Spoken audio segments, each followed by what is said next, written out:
Hey there, money maestros. Welcome back to the channel where we decode finance, demystify investing, and maybe make you laugh a little along the way. Today we're diving into the magical world of ETFs. That's exchange-traded funds, for those of you who thought it stood for extra tasty fries. Spoiler alert, it's not about food, but it can be about feeding your portfolio some serious gains. By the end of this video, you'll know exactly how to invest in ETFs, avoid common mistakes, and set yourself up for financial success. So, grab a coffee, buckle up, and let's get started. Let's start with the basics. What the heck is an ETF? Well, think of an ETF as a stock market buffet. Instead of buying one stock or bond, you're getting a platter that includes a mix of them. Diversification served on a silver platter. Here's the kicker. ETFs trade on the stock market just like individual stocks. That means you can buy and sell them throughout the day.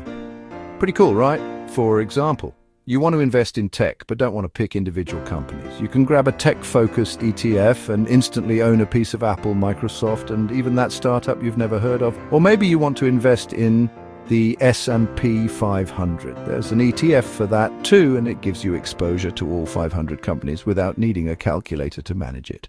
Alright, let's talk about why ETFs are the Beyoncé of investing diversification.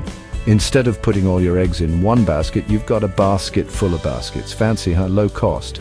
Most ETFs have super low fees. Some charge less than 0.1%. That's like finding out your Uber ride is free. Flexibility. You can buy or sell ETFs whenever the market is open. No waiting for some mutual fund manager to finish their coffee break.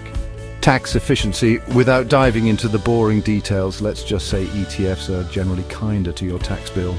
Basically, ETFs are like that friend who's always prepared, never too expensive, and doesn't overstay their welcome. Everyone needs a friend like that. Okay, before you go all in on ETFs, let's talk about the not-so-great stuff, because just like that friend who's always late, ETFs have their flaws too. Overtrading. Temptation. Since you can buy and sell ETFs all day, some people treat them like a day trading game. Don't do it. Hidden costs. While the fees are low, buying and selling too often can rack up trading fees. Complexity. There are ETFs for everything. Tech, healthcare, even space exploration. If you're not careful, you might end up investing in something you don't understand. So the lesson here is, don't treat your ETF portfolio like a shopping spree at Target. You know, where you go in for one thing and leave with 27 items you didn't need. Alright, time to roll up those sleeves and get practical. Here's how you can start investing in ETFs. Open a brokerage account. You'll need a brokerage account. Popular options include Fidelity, Vanguard, and Robinhood. If you already have one, you're ahead of the game. Set your budget. Decide how much you want to invest. The good news is you don't need a fortune to start. Some ETFs let you buy fractional shares, so $50 or $100 is enough to get going. Choose your ETFs. Research ETFs that match your goals. Want growth? Look at sector ETFs. Want stability? Try bond ETFs. Check the expense ratio.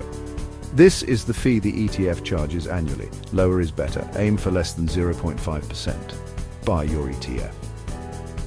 Once you've picked the one you like, hit that buy button and let your money start working for you. And voila, you're now an ETF investor. Feel free to add Stock Market Guru to your Instagram bio. Now, let's make sure you don't fall into the common ETF traps. Not researching enough? Don't just buy an ETF because your friend's cousin's dog walker recommended it. Ignoring diversification. If all your ETFs are in one sector, you're not diversified. Overtrading. Remember, investing is a marathon, not a sprint. Stay patient. Basically, treat your ETF portfolio like a garden. Water it, watch it grow, and resist the urge to dig it up every other day. Let's say you've got $100 a month to invest. Instead of blowing it on overpriced lattes, you decide to put it into a diversified ETF. Over 20 years, with an average return of 7%, you'd have over $52,000. That's a lot of coffee money, my friend. So there you have it, ETFs demystified. They're flexible, low cost, and a great tool for growing your wealth. Whether you're just starting out or a seasoned investor, ETFs deserve a spot in your portfolio. If this video helped you out, make sure to like, subscribe, and share it with your friends who are still wondering what an ETF even is. Let's spread the wealth, literally and figuratively. Thanks for watching, and I'll see you in the next video. Until then, keep investing, keep learning, and remember, your financial future is in your hands.